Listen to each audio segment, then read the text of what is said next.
Let's now look at some exam questions. They focus not only on this last lesson, but also on the previous lesson, the intersection of lines and angles between lines in vector form.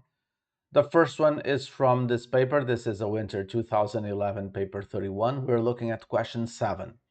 It says, with respect to the origin O, the position vectors of 2 points A and B are given by OA equals I plus 2j plus 2k, and OB equals 3i plus 4j. There is no component in k. The point P lies on the line through A and B, and AP equals lambda AB. First, show that OP equals to that expression over there. Let's look at that first, okay? So if OP, how can you get OP? You can get OP from the vector AP over here, because you know that AP must be equal to OP minus OA. And OA, for OA, you already have an expression. And for AP, you already have this expression that can lead you to the one that you need. All right, so in other words, you can write this down in terms of OP. So OP is going to be equal to AP plus OA. What is AP? It is lambda AB. And OA, we can substitute it by that at the end, okay? But first I want to look at this first. I want to look at this. Because I don't have an expression for AB yet. But I know how to get AB. AB is just OB minus OA. And I have expressions for all of these, but I want to factorize a few things over here first, okay? So I'm just going to expand these brackets first. And now I have two terms with OA, which I can factorize. And now I can finally substitute OB by this expression and OA by that expression. I put this in vector form, okay? Substitute it and put everything here for the x component, y component, and z component. So in other words, lambda times 3 plus 1 minus lambda times 1.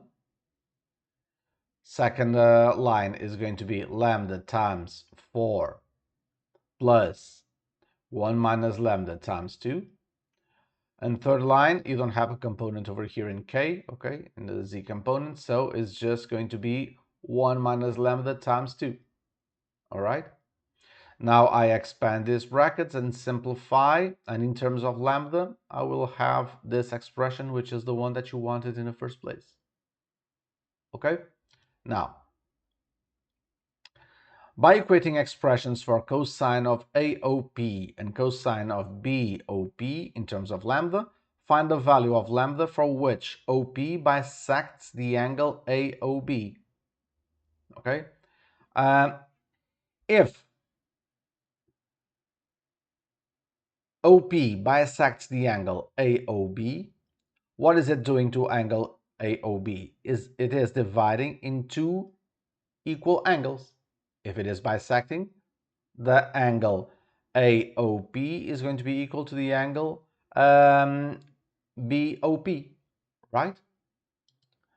And if that is the case, the cosine of these two angles must be the same. Sorry, the cosine -1 of these angles must be the same. That is, the angle must be the same. So we just have to apply the formula for the angle. And we have everything that we need, okay? We have OA and we have OP. All right, so we will have 1 times this. Don't forget that the whole thing must be in terms of lambda, plus 2 times that, plus 2 times that, divided by the modulus of this square added together. So 1 squared plus 2 squared plus 4 plus 2 squared. That's what you have over here. Plus the modulus of all of these components squared. So now it's just time to expand these brackets and simplify as much as possible, and this is what you get. And you stop here for a bit. Now you do the same thing for the other angle that comes after the bisection, the angle BOP, okay? So again, it's going to be now this times this plus this times this, plus you don't have a component in K, so that it ends here in the numerator. Then the denominator is going to be the sum, the square root of the sum of each one squared. Same thing over there, we already had that before. Now expand the top and simplify the bottom as well, and you get this expression. All right. If the angles are the same, then you can equate this to this. In other words, this expression must be equal to that. And whatever you have here, these two terms, they are just the same, so you can cut them out. So this simplifies into a very simple linear equation, and you can get the value of lambda. All right. Question 3. When lambda has this value, verify that the ratio AP to BB equals the ratio OA to OB. So we need to get these distances over there. All right. So let's start with AP. What do we know about AP? We know that AP equals lambda AB. We already got the value of lambda, so we need to get the distance AB. And AB equals OB minus OA. So here you have the coordinates of AB. This is the modulus.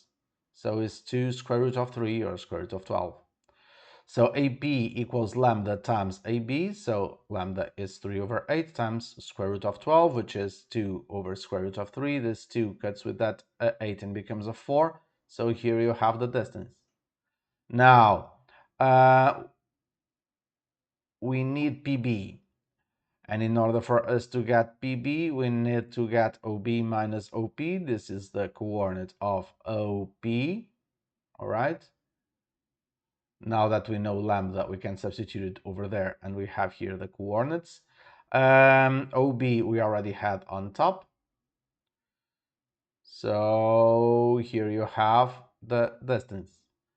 So we already have this, we already have this. OA we can get from here, and OB we can get from here. So now doing the ratios, AP over PB is this divided by that, which is 3/5.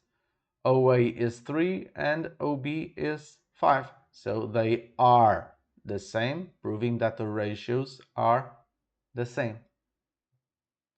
Let's now go to a winter 2014 paper 33. We are looking now at question 7. The equations of two straight lines are, you have here the equations, where A, you have A over there, is a constant. First, show that the lines intersect for all values of A. If the lines intersect, then what must we do to prove it? We need to equate this line to that one for each component and solve for lambda and mu. Since this is a 3D vector, you will have 3 equations and you only have 2 unknowns. So you will use 2 equations to find the values of lambda and mu, and you'll substitute this on the third equation.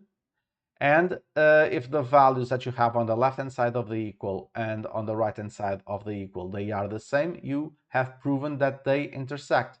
So let's go ahead and solve first for lambda, then for mu, okay? Then substitute it over here. And this is going to be true for every single... Sorry, let me just state this. I know that lambda equals A, right? So over here, I can put A as lambda. And I substitute mu by 1. And I have these two expressions, which are the same no matter what the value of A is, right?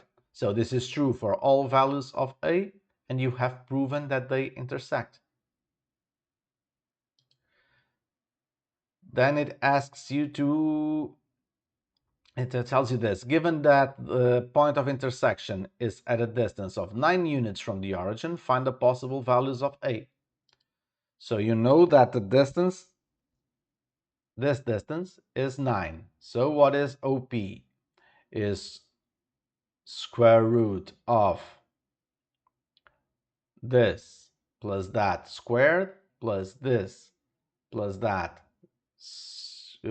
Wait.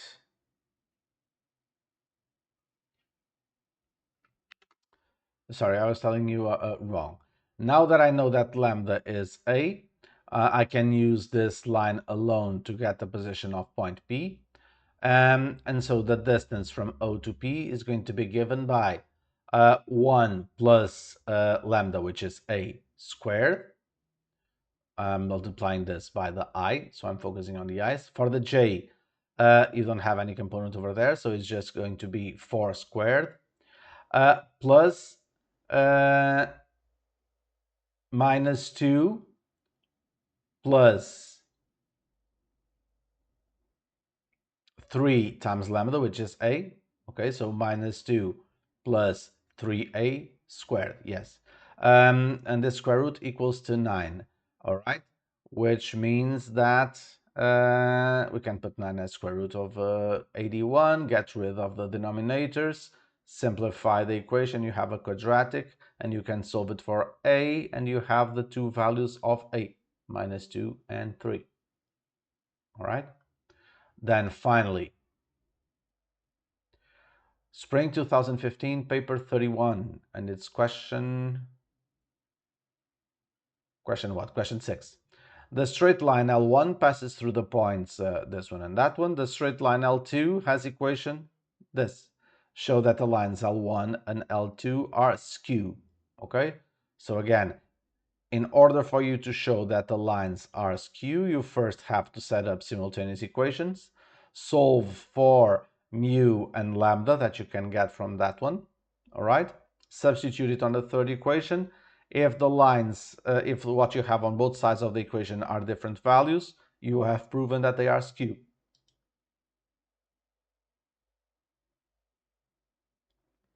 So we first need to set up the equation of the line connecting these 2 points. Okay, so I'm using the points to get the direction vector, which is this one. I'm using this as the position vector, so it's just j plus 5k plus lambda times this. And now I have to equal this to that equation, component by component. So I have, for the I component, there is nothing here on the position vector, so it's just 2 lambda equals 7 plus mu.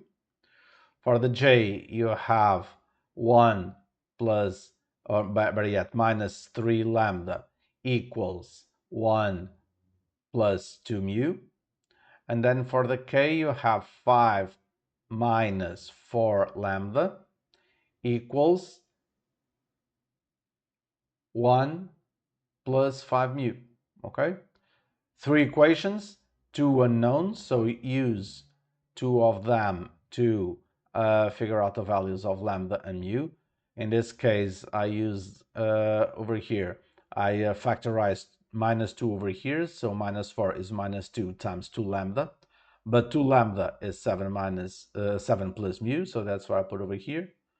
I expanded and found the value of mu, and then substituted on that one over there, and I got the value of lambda.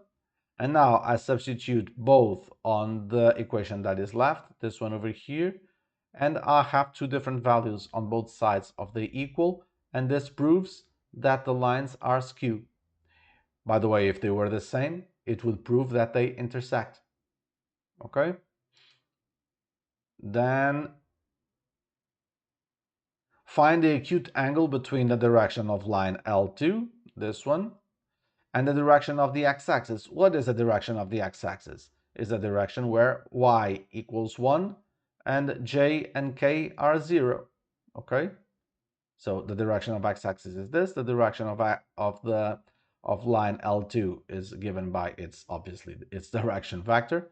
So all you have to do is to apply the formula for the angle between two lines. Okay, so 1 times 1 plus 0 times 2 plus 0 times 5. Okay, so this is just 1 over the modulus of each direction vector. So this one is just 1, and this one is given by square root of 1 square plus 2 square plus 5 square. Plug all of that in a calculator, and you have here the angle that you want.